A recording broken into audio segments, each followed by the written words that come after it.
I'm here, the man with the plan, Tyler Jorgensen, aka the Bizninja, the original Bizninja.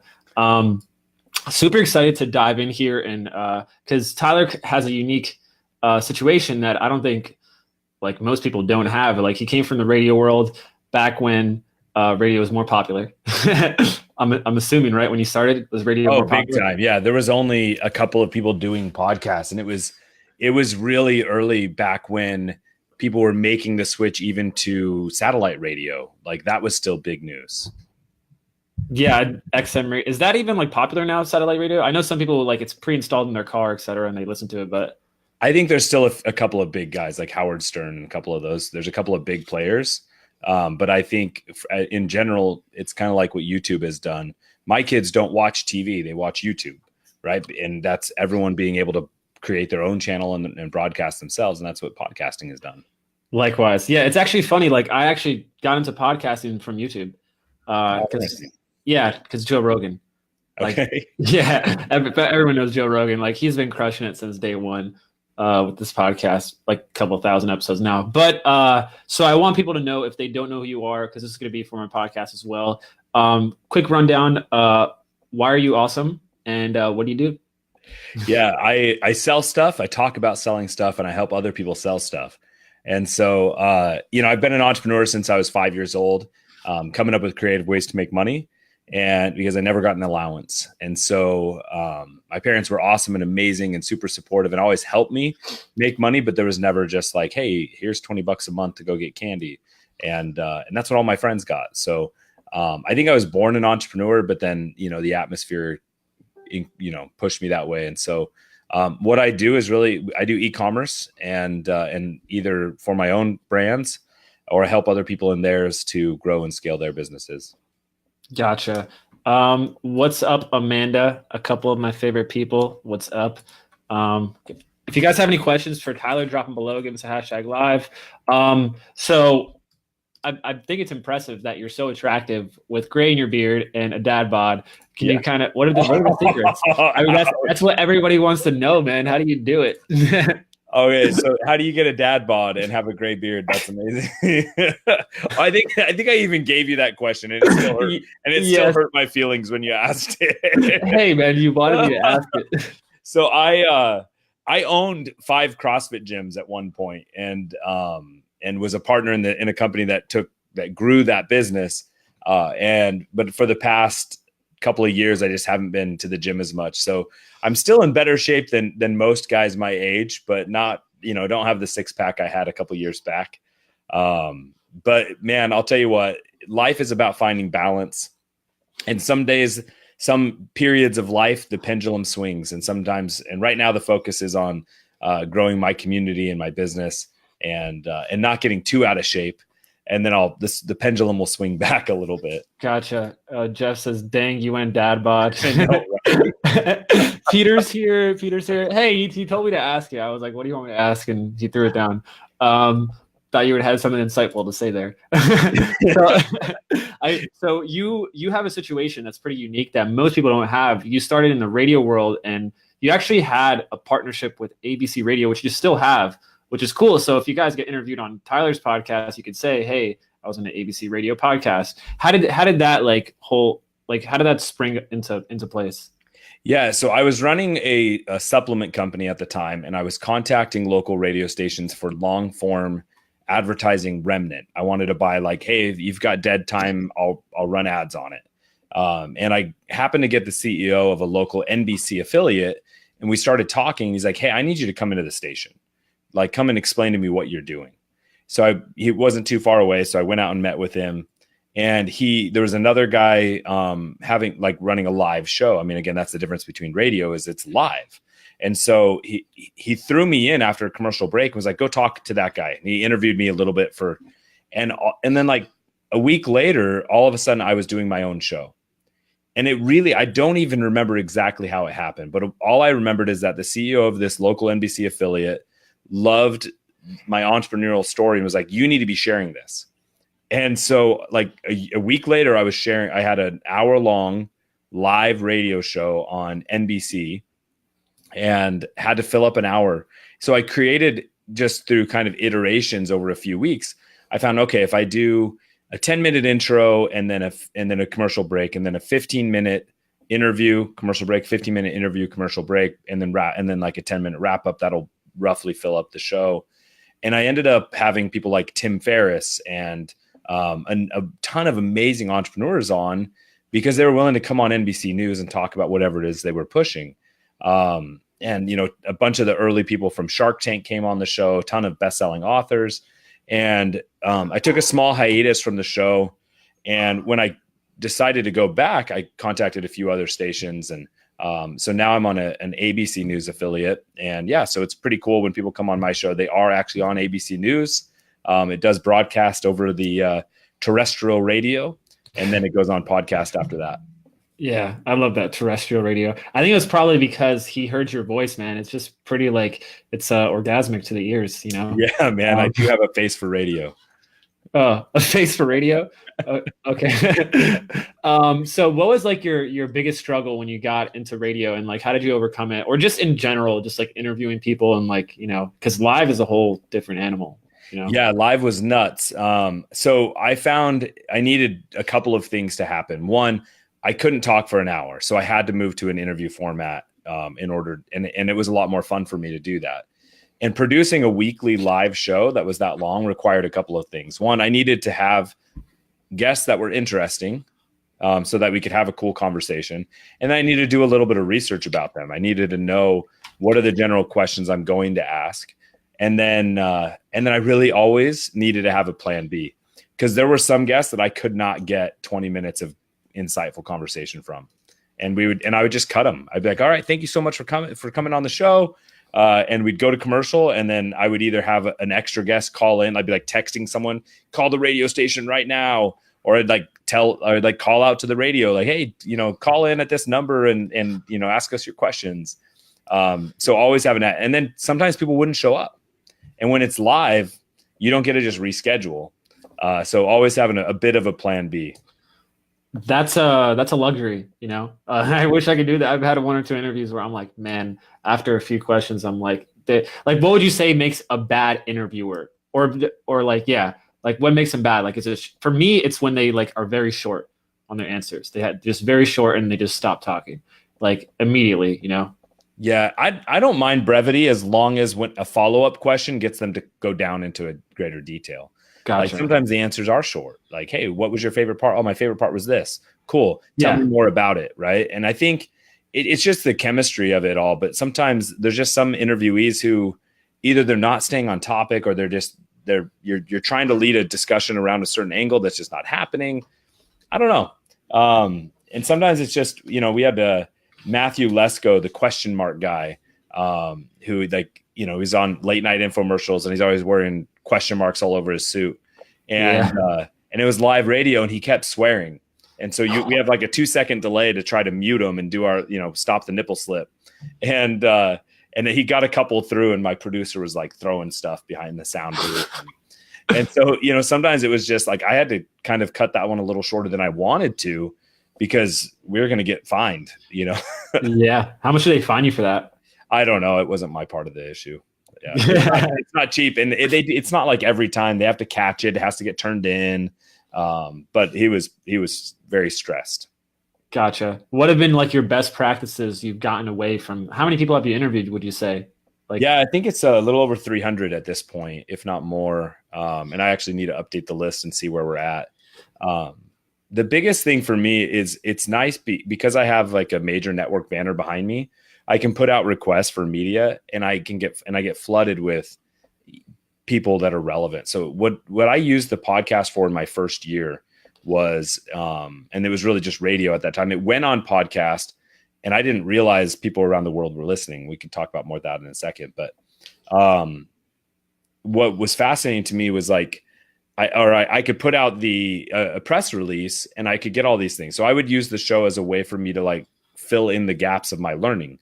I want to learn how to get into retail. Let me put out, get my physical product into retail. I want to put out a press release about stories of how you got into retail. And I'd get 20 people coming in saying, here's exactly how I did it. These are people that would never share that in a normal situation, but are totally willing to share it on, live radio. Yeah. So like, when did the podcast come into play? Like, what year was that? That's a good question. So I think that I've really only done the podcast since I relaunched 2 years ago. So when I came back over to kind of restarting Bizninja and doing the interviews again, I was like, you know what, I need to make sure it's properly done on podcast this time. And so it was, I think we just hit 2 years now. Gotcha. And what is like looking at it from the outside, how have you seen podcasting evolve since 2011? Like before it was very like, it's different. You know, I wasn't listening to them. How did you see it like transition? The major thing is just the acceptance of it, right? Like in the early days, so there was a couple of other people that were on the station with me. One of them is a guy named Jim Poor Man Trenton. And he's a little bit famous in the like late night. He used to have a show called Poor Man's Bikini Beach on late night, like cable, where he would just go interview girls on the beach. And anyways, he had a radio station. He had a show on a local radio station that was pretty popular in the like early 90s. And he's been trying to make it again. And everyone's telling me, you need to start a podcast. You need to start a podcast. And he's like, no, you don't make any money on podcasts. And what's fascinating is that as the advertising world has gotten smarter about analytics and data and tracking, they're more likely to put money into, like, small to medium businesses are more likely to put money in sponsorships into podcasts because they can see the data. In radio, we have a media kit and it says this is our listenership, and it's the whole region. It's everywhere that the satellite hits or the radio waves hit. And so we're like, well, there's 4 million people in the area, and we estimate our listenership to be 175,000. But really, you're just sending it out into the ether, hoping and not being able to track it. So the main thing that I've noticed is that with podcasts, if you can show your downloads, you can show you can show data, and you can bring that to an advertiser and get sponsorships that are relevant and connected to your audience and connected to what the message you're trying to share, better than you could back 6-7 years ago. Yeah. And I would also say that because it's so easy to cross promote podcasts between social media platforms, there's other assets that you can, send that sponsor through, like, tag them in your Instagram story post or something, like sponsored by whatever. Yeah. Instagram didn't exist when I started my show. So yeah, a lot of stuff didn't exist. Yeah. So we would use Facebook, and it's kind of fun. The Facebook memories will pop up and show me. Did you use MySpace or? I didn't use MySpace for this, but I did have a MySpace account. Yeah. That's old. So who's been your number one guest that you ever interviewed, or top 3? It doesn't have to be that pressured. Yeah. So like in terms of like fanciness, A-list type celebrity, I had Neil Patel and Tim Ferris. Those were the top 2, like from kind of, it's an entrepreneur show, and those are 2 kind of legendary entrepreneurs. But honestly, some of the most insightful shows have been ones with kind of quote unquote everyday entrepreneurs, people who maybe aren't as famous or as, but have really been insightful and been able to provide massive value to myself and the listeners. And that honestly is almost every show. I feel like we have a really good success rate of bringing on people that are able to provide value to move the needle for the people who are listening. Gotcha. Oh my God. Who was this? Jeffrey says MySpace equals ads, Instagram equals dad bod. Yeah, actually, it was like somewhere in between. It was in the era of like MySpace crashing, and then but that's all right. You got it, Jeff. So I kind of want to. This is actually from Ryan. He wanted to know. So you recently went back to school for an MBA, correct? How when was that? What's funny, I did that the same year, the same time I did the podcast, or I launched the radio show. So 2010 is when I went back to USC to get an MBA. Okay. And what age were you? 30. Okay. What like value did you get out of it, or lack of value? What did you? Great question. So my wife and I both have advanced degrees, but I am very firm to say, like, I don't expect my kids to go to college unless they have a specific reason. And it's a really weird place because usually people who have gone to college and even like gone on to, post-grad stuff wouldn't say that. But For me, I went back to USC for a very intentional reason. For me, in Southern California, going to USC is like joining a lifetime country club. Bottom line, it's a phenomenal network. And I chose that school very intentionally after a conversation with one of Mitt Romney's sons. I was looking at like Harvard, I was looking at Duke, Pepperdine, and USC. And he's like, and we were talking, and he had gone to Harvard. But when I told him the schools I was considering, he was like, those are the same ones I was considering. And had I known I was going to settle in Southern California, I would have gone to USC. And so sadly, USC is in the news a lot right now for crazy stuff, but the network is remarkable. The thing is that there were people in my MBA program who didn't know why they were there. They were hoping to find, get that next bit of education or that next credential that would help them find their path. And I thought that was an insane way to spend 120 grand, was to hope that you found something out of it. But for me, doing it was about joining the network and being a part of that community. And it was more than worth it. Why were you there? That was it. Join the network. Oh, okay. Gotcha. Yeah. I mean, I think that's what college, the big benefit is, to be honest. I mean, yeah, for me, it was an inner circle type move. And I knew I'd pay, and it was phenomenal. Like the friends I made through that were great, but like the education you can get on YouTube, you can watch videos, you can study stuff for free. Like you don't have to go pay to get a credential to get education. But for me, it was an experience that mattered, and that I needed an opportunity to kind of catapult myself. And this was after the financial crisis in 2008. And so I needed something to just a personal development play. And it was huge. It was a great thing for me, but I wouldn't say it's right for everyone, for sure. Gotcha. Yeah, it's super interesting because nowadays, like there's websites like Coursera and stuff. Like you can literally like take classes at these big colleges like online. It just requires some discipline and some knowing what you want. You don't have to follow the traditional route, which is interesting. And a lot of them are free. Like you can take advanced like physics classes right now for free online that Harvard teaches. Like it's insane. Yeah, the education has never been the expense, right? It's been the location, the network, the badge of honor at the end of it. And so to me, I did a post the other day that asked, like, if you could exchange your diploma today for the amount you paid for your education, would you? And that, like, not giving up the education or the experience. And I mean, it was overwhelming. 95% said yes.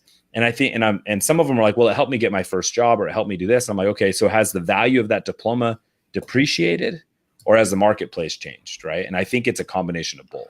I think for some people it was a stepping stone, but that's not the only stepping stone that exists. Like, I really think we're entering the world of apprenticeship again, where people are going to find someone a career they want to do, and find a way to work in that field and work under someone and learn and train. I think that's a lot more valuable for most people. Gotcha. Yeah. I mean, that's why I love podcasting, because the networking aspect. What would you say has been like the biggest, I would say, result or achievement you've gotten from that stemmed from interviewing someone, or from a podcast, or from a relationship? Yeah. I mean, most directly has been a good percentage of people who I've interviewed have become clients or friends. And so not just, hey, this was a great conversation, I'll never talk to you again. But I mean, there's people that I keep in touch with that I interviewed in 2011 that we still go back and forth and talk about their business. And then there's people who come on the show, and then, a month later they've signed up for one of my packages and they're an ongoing client. So those are pretty direct, because to me, like, everything's about relationships, friendships and business. Like, it's all human, right? Like, just being human. And so for me, it's been a phenomenal networking tool. Yeah. Speaking of that, we got Leanne, Credit Ninja here. My favorite guys. She was at Dream 100 Con with us. She knows what's up. Yep. She's one of the best. Like, everywhere we go in Las Vegas, she just knows everyone. I'm like, how do you know everybody? What the hell?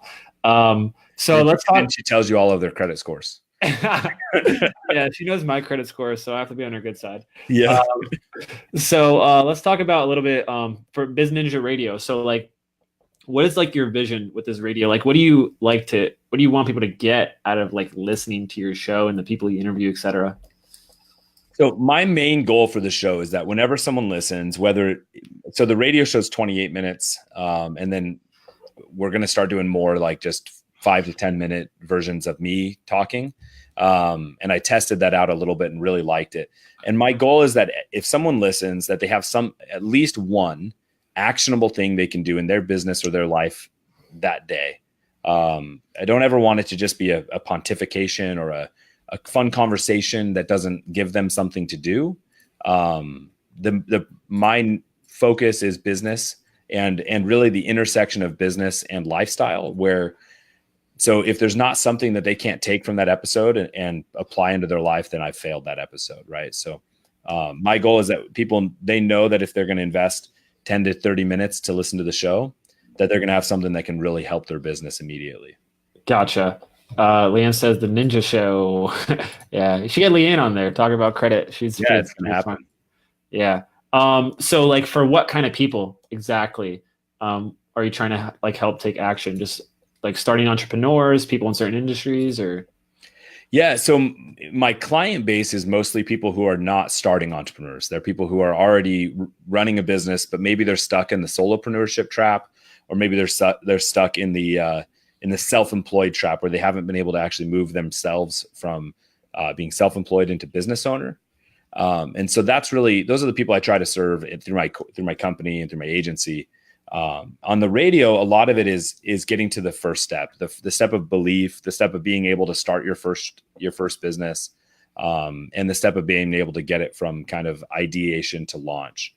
So what I found is that, so that's kind of like my general group that I want to be able to help people just move the needle step one, because everyone's at a different phase, right? Some people are trying to come up with their first business they've ever started. Some people are trying to restart something that they've been testing or playing with for a long time. And other people are just trying to make a new pivot in life.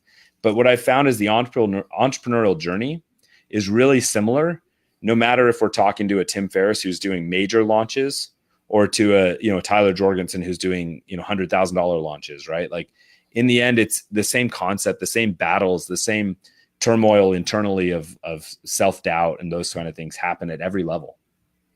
Yeah, it's pretty interesting. Like as I start talking to more people who are like 7, 8, 9-figure level, the tactics and the strategies, like they're always there. They change the stuff, but it's like the mindset that they're really focused on, like the 80-20, and it's pretty interesting to see. So like, kind of on that topic, you mentioned that you have, and I know this is from the 4-Hour Workweek book, the Dreamline Calculator. I think that's a great place to start, correct? Yeah, for me, absolutely. It's amazing how many times we start a business or we start a new project in life and we don't really have a goal. So I'm a big believer in the concept of without vision, a people perish. So every business, every family, every person needs to have a vision, and that vision can be, you're a master overarching thing or something that you're just working towards for that day or that month. And so, in the 4-Hour Workweek, Tim Ferris starts the concept of the Dreamline Calculator, which is putting your dreams on a timeline, which makes them attainable through little steps.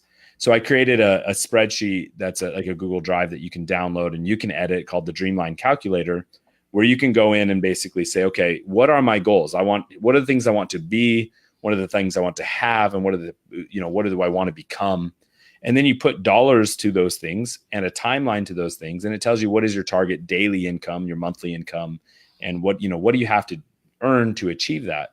And for me, especially in e-commerce, sometimes a goal sounds huge, like, holy cow, I want to buy an X car, or I want to, pay off debt or whatever it is. And it seems insurmountable. And you break it down to a target daily income. And you're like, oh, I need to make an extra $178 a day, right? That's attainable. Right. And so it's really been a powerful tool for me whenever I'm launching something new. Yeah. And you'd be surprised. Like I remember doing it and breaking it down. Like my target goal was like $3,500 like a month that I just needed to make to like live my dream life. It was pretty insane. I guess I just have low standards for a dream life. So we actually, what is the website for that? So if people, I'll actually drop a link. Yeah. So it's bizninja.com/dreamline. /Dreamline. I'll put it as a comment and then boom, if you guys want to check that out. I'm definitely going to go through it again. I haven't done that in like a year. And it helped out a lot actually when I was first starting. So I have some rapid fire questions here if you're down for that. Down. Okay, cool. We're just gonna shoot them out here. Who is your biggest mentor right now, and what's the number one thing he taught you? Man, there's been a lot. Like Tim Ferris was my biggest like digital mentor. Yeah. Russell Brunson over the past couple of years has been massive just through his amazing amount of content that he pumps out. And then really I have just a lot of friends right now who have been like providing just massive value. Like Alex Hormozy, a lot of the stuff that he and I have talked about over the last few years has just been crucial to me making some of the hard decisions I had to make in life. Awesome. Cool. What specifically? Yeah. So, I mean, Alex, before he launched Gym Launch, he had to walk away from a partnership of gyms that he owned. And we were talking and, we were talking about the relationship I had in my business and how things were going. And he was like, and it was his advice that basically said, you just need to leave, you need to walk away. And I built these gyms. I'd built this entire company with my partners and it was gotten to a point though, where it was not a mutually beneficial relationship. But I thought, man, I'm going to have to sit down. We're gonna have to negotiate. We're gonna have to do all of this. And he's like, and he and I basically came up to the concept of like your future time, like your future value is worth so much more than what you can salvage from that. So like for me, that meant when I went into the conversation with the partners, that was a hard conversation to have. I was fully okay with any outcome, even if that meant just completely leaving without anything. And that it totally changed my mindset and was huge. That's awesome. What is I kind of feel like I know the answer to this. What is your number one book of all time? Of all time? Yeah, I'm gonna have to say The 4 Hour Workweek. Yeah. I couldn't not. I mean, .com Secrets is amazing, but for me, like the way that Tim assembled the concepts of that book, I mean, it's basically, a bunch of micro books where he just assembled and he put them in a linear fashion that helps the person move from not being an entrepreneur into launching a business. Yeah. And then the timing of it was just like perfect for me when I saw it. Like if it would have come out now, it's like, yeah, we already know half the shit. Like, do you remember where you were, like at like what point of your life you were at and where you read it and the epiphanies you had, et cetera? Oh yeah. I read the first generation. It was, back before he came out with the orange copy. It was the green version.